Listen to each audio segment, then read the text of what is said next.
10 વર્ષ પહેલા ખુમાણ પંથકના ખડકાળા ગામમાં કાળા ખુમાણ નામના એક કાઠી રહેતા હતા. આપા કાળાને ઘેરે 8 સાંતીની જમીન હતી, પણ 80 સાંતીના ધણીને પાલવે એવી પરોણા ચાકરી પોતાને આંગણે રાખવાનું આપાને બંધાણ થઈ ગયું હતું. એટલે આપો આજ આધેડ અવસ્થામાં પૈસે ટકે ડૂબી ગયા હતા. ડેલીએ બેઠા બેઠા કસુબાની કેફ કરીને કાઠી પોતાનું દુઃખ વિસરતા હતા. પણ ઓરડે બેઠી કાઠિયાણી તો પોતાની આપદા વિસરવાનો એકેય ઉપાય નહોતો. મહેમાનોના ભાણા સાચવવા અને મોળપ કહેવાના ન દેવી એવી મૂંઝવણો દિવસ રાત આવીને ઘેરી લીધી. એમાંય 7 ખોટનો એક જ દીકરો લાખાને હવે પરણાવ્યા વિના આરોવારો નહોતો. વેવાઈ ઘોડા ખૂંદી રહ્યા હતા, વહુ મોટા થયા હતા, પણ વેવાઈની સાથે કાંઈક રૂપિયા ચૂકવવાનો કરાર થતો તે વિઘ્ન હતું. કાઠી ભાઈએ આપા કાળા ખુમાણને ધધડાવ્યા. કાઠી, આમ કઈ આબરૂ રહેશે? આબરૂ તો રૂવાડોય કાં ધકતું નથી.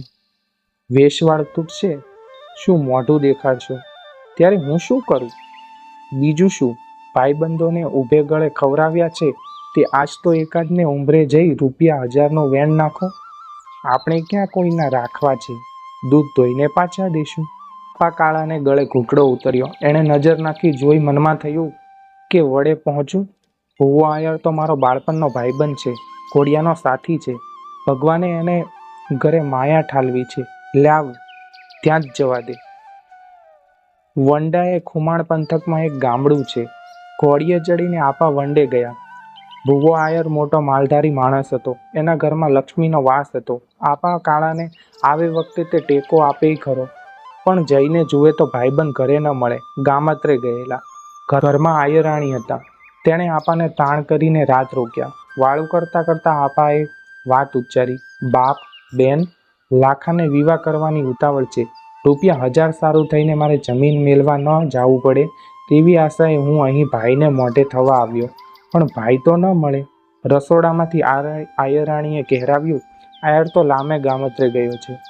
હશે બાપ, જેવા મારા તકદીર. સવારે તો હું વહેલા ઉઠીને ચડી નીકળીશ. રાતે બાઈએ વાળંદને કહ્યું, આપાને માટે હું વાપરું છું તે ગાડલું નાખજે અને મારો ઓછાડ કાઢી લઈને નવો ઓછાડ પાથરજે. વાળંદ ગાડલું લઈને ઓછાડ ઉપાડે ત્યાં તો ગાડલાની અંદર સોનાનું એક ઝૂમણું દેખ્યું. સ્ત્રીઓના નિયમ છે કે ઊંઘતી વખત ડોકના દાગીના ઉતારીને ઓશીકે મૂકે. બાઈએ આગલી રાતે ઝૂમણું કાઢીને ઓશીકે મૂકેલું, પણ સવારે ઝૂમણું સરચૂકથી ગાદલામાં જ રહી ગયેલું.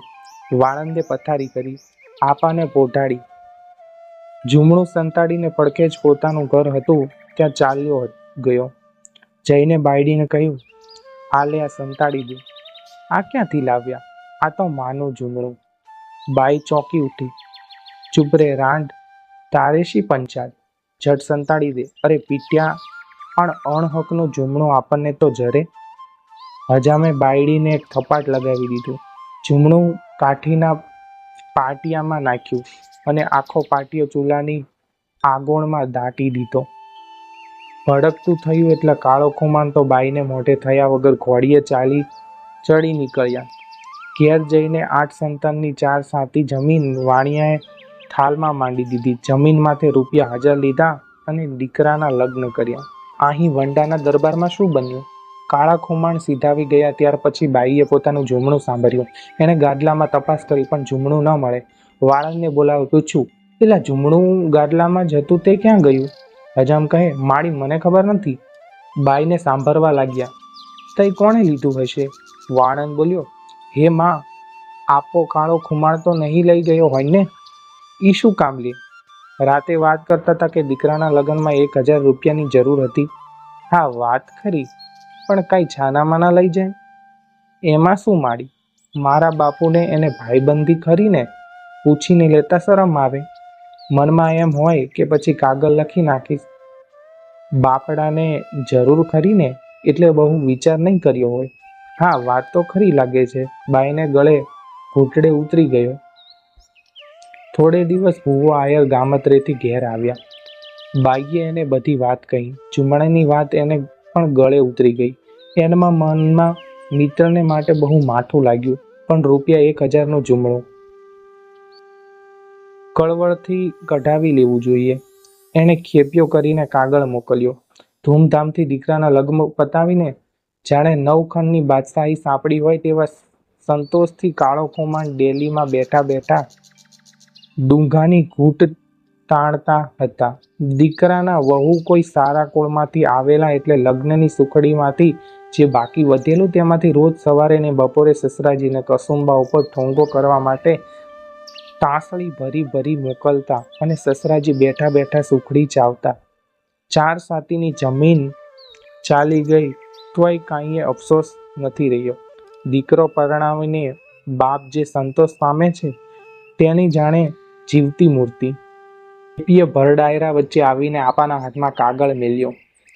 અંદર લખ્યું હતું, ગાદલામાંથી જમણું લઈ ગયા છો તે હવે જરૂર ન હોય તો પાછું મોકલજો, અને જો ખર્ચાઈ ગયું હોય તો એની કિંમતના ₹1000 વેળાસર પહોંચાડજો. ભરનિંદરમાં પોઢેલા કોઈ નિર્દોષ માણસને મધરાતે સરકારી સિપાઈ આવીને હથકડી પહેરાવે તેમ આપા કાળાને આ કાગળ વાંચીને થઈ ગયું.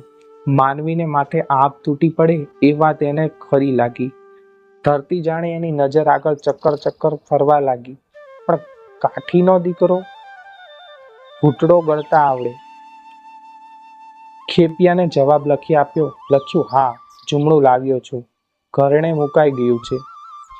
છોડાવીને થોડા વખતમાં આવું છું. બાકીની જે 4 સાતીની જમીન રહી હતી તે માંડી કાઠીએ બીજા ₹1000 ઉપાડ્યા. નવું 16 વલા હેમનું જુમણું કઢાવ્યું. જુમણું લઈને ઘોડે ચડી એને વંડાનો રસ્તો લીધો. રસ્તે ચાલતા એને વિચાર આવે છે કે આ જુમણું અમારું નહીં એમ કહેશે તો, જુમણા ઉપર વટ કાંઈ રકમ માગશે તો આ ઘોડી આપીશ, અને એટલેથી પણ નહીં માને તો એથી એના જુમણાની વધારે કિંમત માગશે તો મરીશ. પડખામાં તલવાર તૈયાર હતી. ડેલીની ચોપાટમાં ભૂવો આયર બેઠા હતા. તેણે ઉઠીને હાથ લંબાવ્યા. ઓહો હો, આવો આવો આવો કાળા ખુમાણ, પધારો એમ આવકારા દીધો. બેસાડ્યા. ઉતાવળા થઈને કાળા ખુમાણે તો ફળિયાની ગાંઠ છોડવા માંડી. બોલ્યા, ભાઈ, આ તમારું જુમણું, સંભાળી લ્યો. ઊભા રહો, ડાયરાને કસુંબા લેવા બોલાવીએ. જુમણાની ક્યાં ઉતાવળ છે આપા કાળા? કાળા ખુમાણના રામ રમી ગયા. એને પૂરેપૂરો ત્રાસકો પડી ગયો કે ભાઈબંધ આજ ભર ડાયરામાં મારું મોત ઊભું કરશે. દરમિયાનમાં વાળંદ ત્યાંથી સરકી ગયો. ડાયરો ધીમે ધીમે ભરાવા લાગ્યો. તેમ તેમ કાળા ખુમાણના ટાંગા તૂટવા માંડ્યા. હવે વાર નહોતી. ત્યાં ભૂવો આયર ઊભા થઈને પડખાથી એક પછી તે નાડા છોડ કરવા બેઠા. અચાનક એના કાન ચમક્યા. પછીની અંદર આ પ્રમાણે વાતો થતી હતી. કા રાંડ કહેતી હતી કે નહીં જરે? શું છે? ઝુંબડું કઢાવીને લાવ્યો? કોણ? તારો બાપ કાળો ખુમાણ. પીટ્યા, કાઠીનું મોત ઊભું કર્યું. હિસાબ કરતો કરતો ભૂવો આયર ઠરી ગયો. હાય હાય હાય હાય! એવા ઊના હાહાકાર ધમાતી આગના ભડકાથી માફક એના હૈયામાં ભડભડી ઉઠ્યા. માથાની ઝાળ વહેમંડે લાગી. એ ઊભો થયો. એ પરબારો વાળંદના ઘરમાં ગયો. વાળંદ ઊભો વાતો કરતો હતો ત્યાં આયરે એના ગાલ ઉપર એક અડબોત લગાવી દીધી. પોતે 5 આંગળીએ સોનાના વેઢ પહેરેલ હતા તે વાળંદના ગાલ ઉપર છાપ ઉઠી આવી. વાળંદે ચીસ પાડી, એ અન્નદાતા તમારી ગૌ.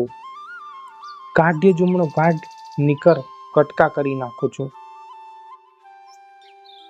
આગોળમાંની ખોદીને વાળંદે કાઠીનો પાટિયો કાઢ્યો. અંદરથી જુમણું કાઢ્યું.